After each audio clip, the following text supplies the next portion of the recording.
Bonjour à tous et à toutes. Aujourd'hui, j'ai le plaisir de vous retrouver pour un nouveau podcast où on va parler des lieux de vie et notamment qu'on n'a pas une vie mais plusieurs lieux de vie. Pourquoi je dis ça? Parce que finalement, quand on fait l'analyse, lorsque nous naissons, nous avons un premier lieu de vie avant la naissance qui est le ventre de notre mère. Ensuite, on a la couveuse, ça fait deuxième lieu de vie. Ensuite, de la couveuse, tu passes au lit de bébé, troisième lieu de vie.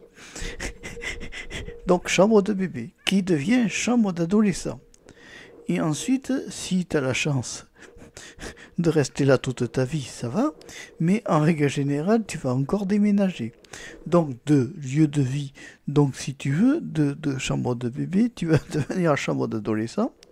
Après, tu vas passer à chambre d'adulte.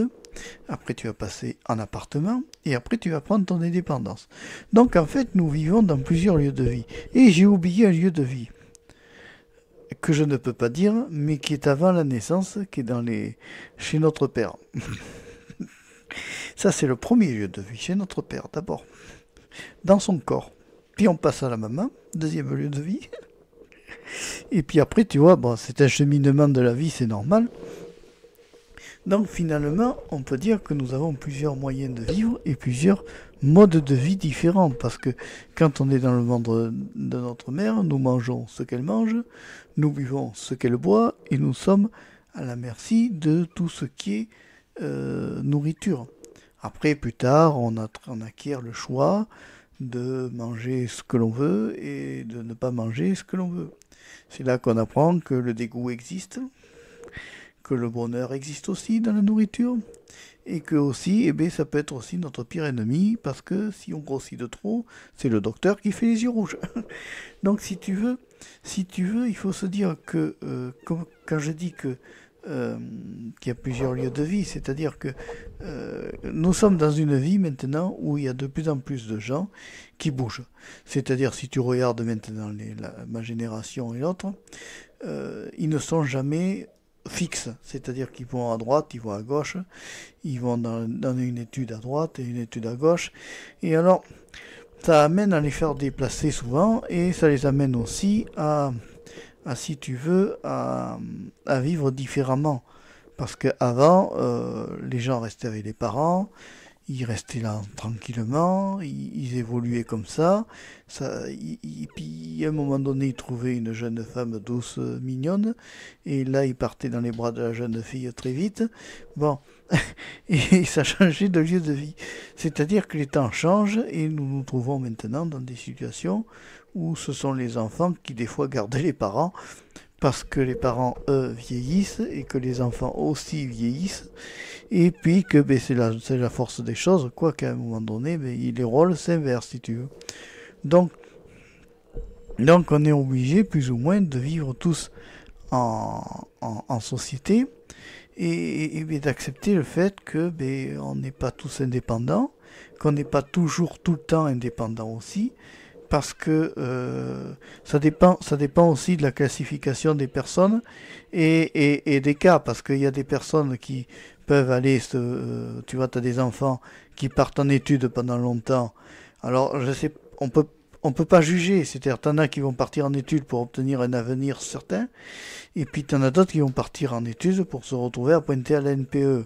Donc, si tu veux, le problème, il est là, c'est que maintenant, on se retrouve avec des fois des conflits générationnels aussi qui existent entre les anciens qui, eux, ont connu une certaine époque à une certaine vie, notamment ceux qui ont connu la guerre, qui ont connu des lieux de vie pendant la guerre qui étaient assez durs, des conditions de vie assez dures.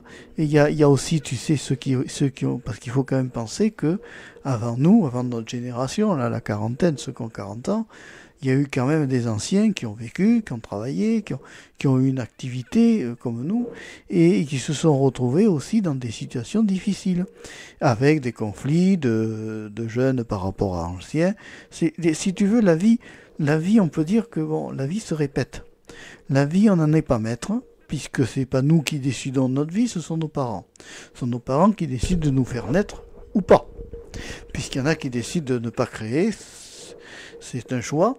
Mais bon, quand nous sommes sur Terre, on est obligé de vivre avec ce que l'on nous a donné, c'est-à-dire la vie, et on est obligé aussi de vivre dans des lieux différents, parce que, ça y est, j'ai encore l'écran bleu.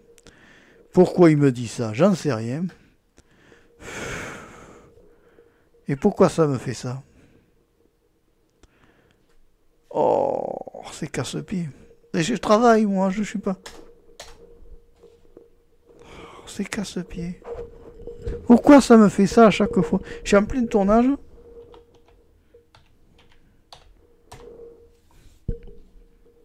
Pourquoi ça me bloque à chaque fois ça?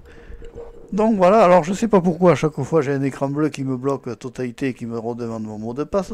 Je crois que mon ordinateur va avoir un nouveau lieu de vie, ça va être la poubelle, ça continue.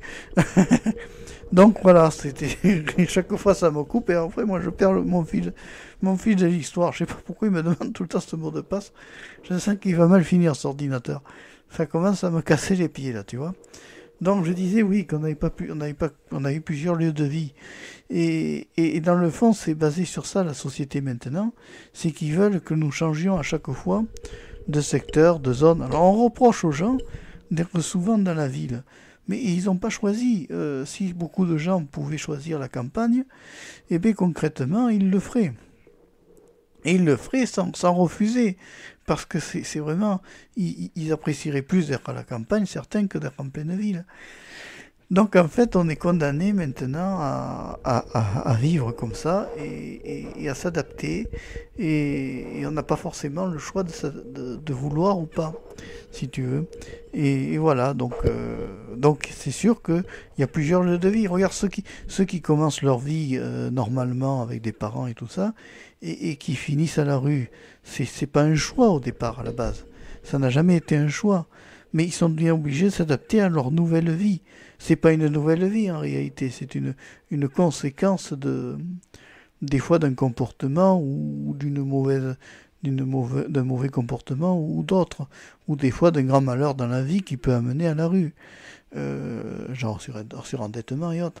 Donc ça peut amener aussi, on peut être amené à ne pas vivre dans notre petit confort et à se retrouver tous à un moment donné dans les difficultés. Donc c'est pour ça que je dis que nous n'avons pas un lieu de vie mais plusieurs lieux de vie, parce qu'automatiquement, on est comment dire, on est cloisonné dans notre quotidien, mais le quotidien peut vite tourner au vinaigre.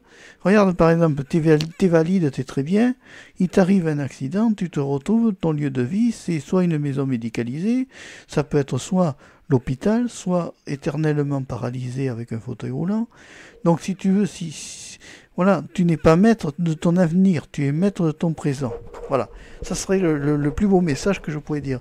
Nous ne sommes pas maîtres de notre avenir, nous sommes maîtres de notre présent, et faisons attention à notre présent, parce qu'à un moment donné, notre présent est l'incidence de notre avenir.